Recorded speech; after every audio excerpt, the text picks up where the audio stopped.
Hi there, it's Roy Breton here from A Countryman's View. Hope you're doing well. Today we're going to be looking at something a bit different about narcissists. Now, it's something I seem to have seen a lot more of, having prayed for lots of people over the years. You get to meet all sorts of different people. People have problems.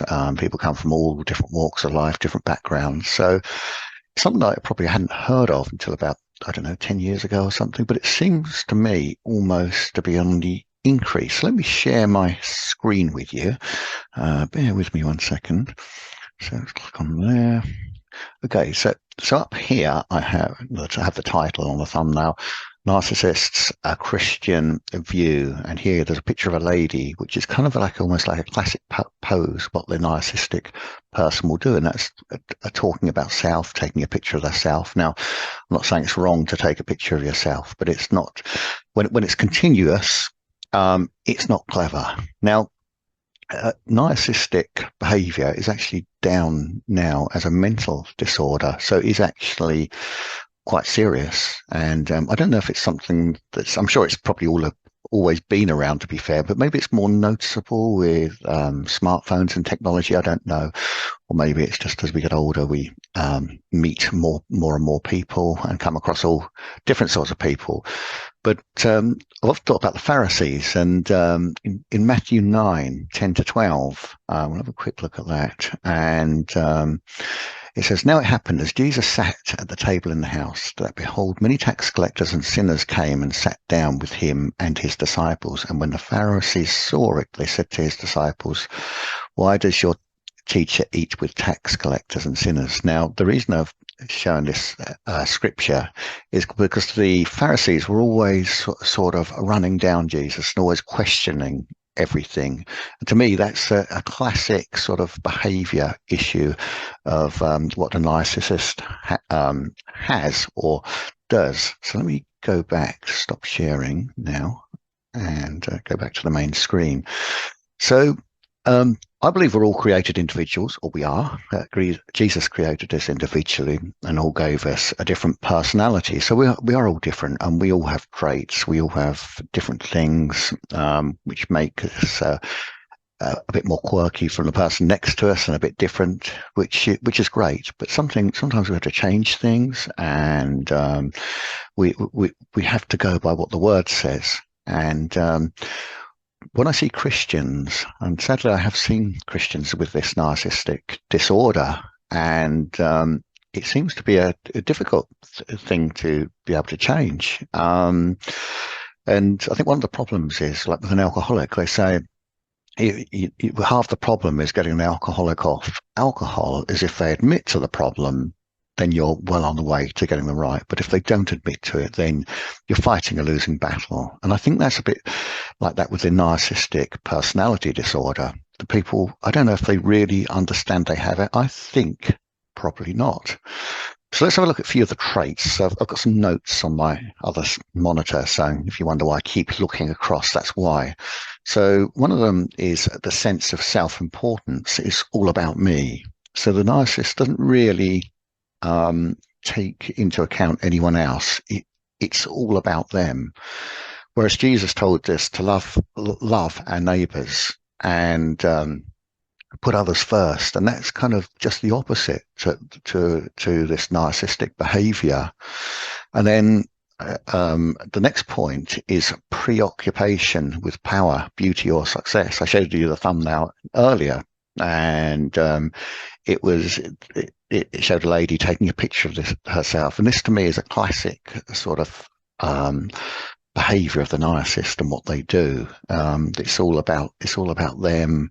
They want to be seen. They want to take a picture of themselves. So they take one picture, then they take another one, and then for example, they don't want anyone else in the picture. They just want themselves because they want to be the main thing.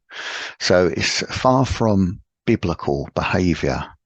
And another thing is that to recognize a narcissist is that they will always point out other people's faults and not their own. You can't, it's very difficult to tell them that you've got a problem, because they won't take it. They will just get angry, and they can only see one side of the story. You can't negotiate with them. Perhaps like if the average person, they've got a problem and you need to negotiate it, you can negotiate and say, well, this is how I see it, and if you're both honest, you can come to sort of some arrangement. But with the narcissistic behavior, it's not like that. It's a very one-sided.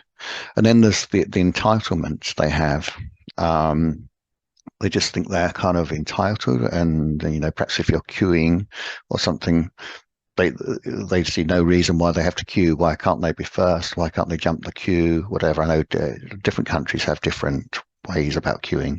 Perhaps here in English we're perhaps patient about queuing, but maybe that's not the best example. But they do have that entitlement sort of mentality. Once again, it's not clever. When they're around people, they can't just be around anyone. They've got to be around people that suits them. They can't make friends easily because it's all about them, and they want to be the center of attention. So it's difficult for them because they can't find people to be around, or the right people. So it makes them difficult. It's difficult for them to mix. And then the next point is they like to be exploitive for their own gain. It's not about, for example, I belong to a platform, I write in a forum where, to be fair, it's all about helping others, and that is biblical. Now, if you're in business, helping others works. I know we need to be paid for some things, but if we can help someone in the long term, I believe it comes back, and it's biblically proven that is true. But the narcissists cannot see that, and they just don't want to see it.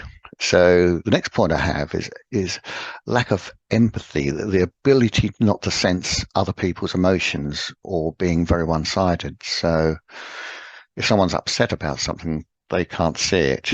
And yet, if they're upset about something, they can really express their anger, and it's just a one-sided view.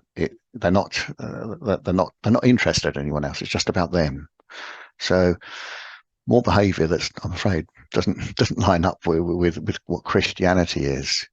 And our next point is they like to be admired. They must be admired. So you're going somewhere, that they want to be somewhere where they can be seen, where they can be admired, where they can be talked about in a good way, of course, not in a bad way. They can't take negativity or anything like that. But it's very important that they must be kind of the centre and admired. Another thing I've seen is that they can be envious of others, or believe that others are envious of them. They can even think that someone in a room of 1,000 people or something right across the other room is talking about them, and they're not. They're not.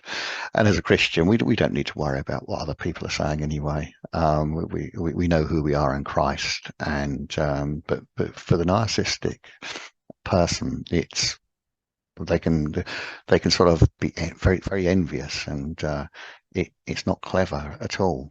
And another thing I've seen is that they want to be perfectionists. I was working with someone once, and everything had to be perfect, which actually made it impossible to do anything because nothing was good enough. I make these videos. I've got a long way to go. I'm not professional. But I'm doing it because I feel God's called me to do it.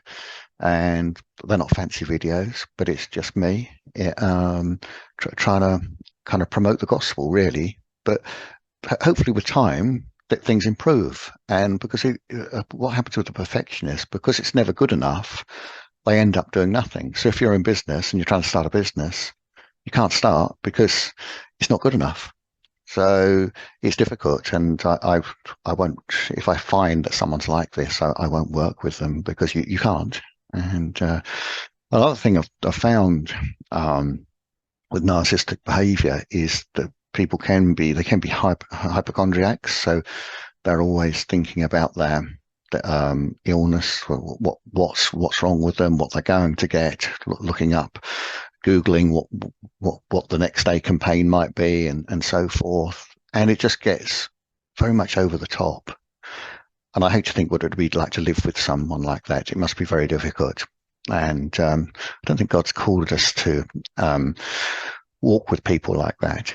Now, I don't want to make this video too long, so I'm going to make another video probably shortly on can you help the narcissist, and is there anything you can do when if you're involved with someone, working with someone, living with someone, whatever. Can it be changed? Now we know that all things are possible.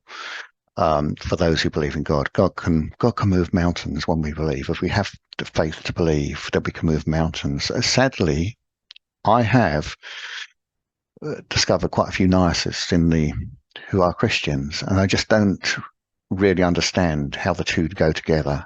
And it's very sad because they make their life very difficult. And God didn't create a life to be difficult. He created life to be enjoyed and for us to make a difference to others and befriend other people and so forth.